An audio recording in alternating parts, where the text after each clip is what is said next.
இதற்கு பிறகு தமிழக வாழ்வுரிமை கட்சி முக்கிய தலைவர்களோடு கலந்து ஆலோசனை செய்து இப்போது கூட நீங்கள் பார்த்திருக்கலாம், அலுவலகத்தில் சுமார் 25க்கும் மேற்பட்ட பல்வேறு தமிழ் தேசிய அமைப்புகள், பெரியாரி இயக்கங்கள், ஒடுக்கப்பட்ட விளிம்பு நிலை மக்களுக்காக போராடுகின்ற அமைப்பினுடைய தலைவர்கள் என்னை சந்திக்க வருகின்றிருக்கிறார்கள்.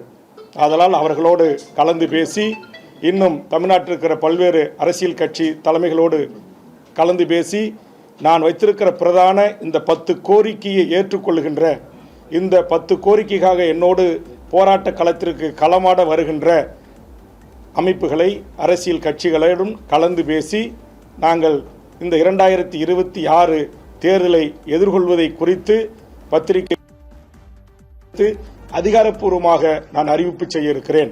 எனதருமை பத்திரிகை ஊடக நண்பர்களுக்கு ஒரு அன்பான வேண்டுகோள்.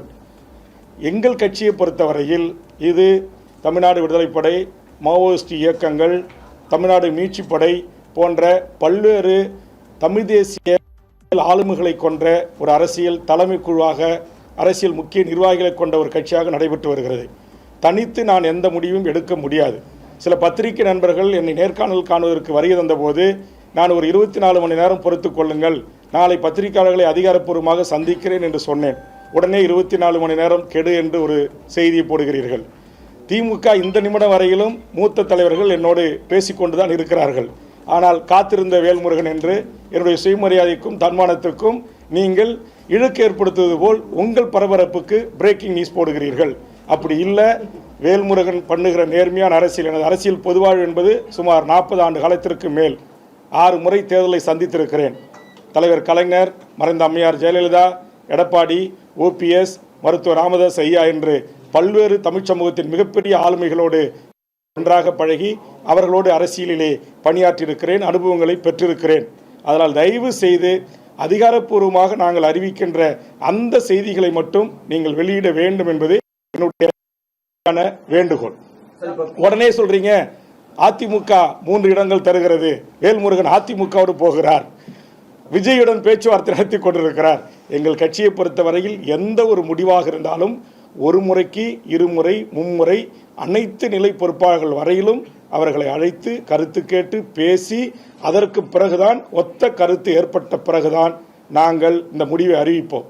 இது கூட கடந்த 15 நாட்களாக தமிழ்நாடு முழுவதும் பயணம் சென்று நகர செயலாளர், ஒன்றிய செயலாளர் அளவில், தொகுதி தலைவர் செயலாளர் அளவில், மாவட்ட தலைவர் செயலாளர் அளவில், மண்டல பொறுப்பாளர்கள் அளவில், ஒரு ஒருங்கிணைந்த மாவட்டத்திற்கான கட்சியினுடைய அரசியல் பொறுப்பாளர்கள், கட்சியினுடைய தலைமை பொறுப்பாளர்கள், மண்டல நிர்வாகிகளோடு, அதற்கு பிறகு மாநில அணி நிர்வாகிகளோடு கலந்து பேசி அதற்கு பிறகு மாநில கட்சியினுடைய தலைமை குழு கூடி முடிவெடுத்து அவர்கள் சொன்ன இத்தனை படிநிலையிலிருந்து எனக்கு கொடுக்கப்பட்ட அதிகாரத்தின் அடிப்படையில் தான் இந்த அறிவிப்பை நான் வெளியிடுகிறேன்.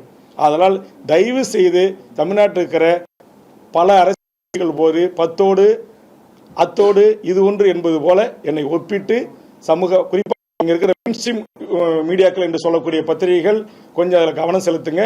சில யூடியூபர்ஸ் அவங்களுக்கு என்ன தர்மம், நீதி அதெல்லாம் எதுவும் அவங்கக்கிட்டலாம் இருக்காது. ஒரு சில பேர்கிட்ட அதெல்லாம் இருக்காது. அவங்கெல்லாம் யாராருக்காக இயங்குறாங்க, யாராருக்காக பேசுகிறாங்க என்பதையெல்லாம் நீங்கள் அறிவீர்கள். அதனால் தயவு செய்து என்கிட்ட நீங்கள் வந்து இந்த மாதிரி நான் அதிகாரப்பூர்வமாக அறிவித்து உங்களை அழைத்து சொல்லுகின்ற போது அந்த செய்தியை நீங்கள் கொண்டு போங்க. என்னுடைய இந்த 5 ஆண்டு கால சட்டமன்ற பணி என்பதும் கடந்த காலத்தில் 10 ஆண்டு காலம் சட்டமன்ற பணி என்பதும் இந்த மக்களுக்கானதாக தான் இருந்திருக்கு. அதனால் நான், இந்த மக்கள் தான் எங்களுக்கு எஜமானர்கள். ஆக நான் சமரசமற்று திமுக தலைமையிலான கூட்டணியில் எந்த கொள்கை வழி நின்று எந்த ஒரு குறைந்தபட்ச செயல் திட்டத்தின் அடிப்படையில் நான் ஆதரவு அளித்து அவர்களோடு இருந்தேன். அப்போ அந்த குறைந்தபட்ச செயல் திட்டத்தில் 1, 2 நிறைவேற்றிவிட்டு பெரும்பான்மையான கோரிக்கைகள் நிறைவேற்றப்படாது இருக்கின்ற போது அதை நிறைவேற்றி தாருங்கள், எங்களுக்கு இடங்கள் கூட பெரிதில்லை என்று நான் சொல்கின்ற போது நீங்கள் ஒரு சிறிய கட்சி, நீங்கள் என்ன எங்கள் பெரிய கட்சியை பார்த்து டிமாண்ட் வைப்பது என்கிற பெரியண்ணன் பாணியில் திமுக எங்களை கையாள்வதை எங்களால் ஏற்றுக்கொள்ள முடியாது. மற்றபடி நாங்கள் மதச்சார்பற்ற அணியில் இருக்கிறோம். திமுக தலைமையில் கூட்டணியில் இருந்தோம். இடதுசாரி சக்திகளோடு, விடுதலை சிறுத்தைகளோடு, ஒடுக்கப்பட்ட மக்களுக்கு போராடுகின்ற தலைவர்களோடு நாங்கள் கைகோர்த்து பயணித்தோம். ஆனால் அவர்களெல்லாம் கேட்கவில்லை, நீ யார் இதையெல்லாம், நீ யார் எங்களுக்கு வைப்பது என்கிற அந்த தோணியில் பேசுகின்ற அந்த பேச்சை ஒரு இந்திய ஒன்றியத்திடமிருந்து ஒரு காலத்தில் தனிநாடு கேட்ட போராளி இயக்கத்திலிருந்து உருவான வேல்முருகன் மற்ற தலைவர்களோடு என்னை ஒப்பிட்டு நீங்கள் தயவு செய்து இடப்படக்கூடாது என்பதுதான்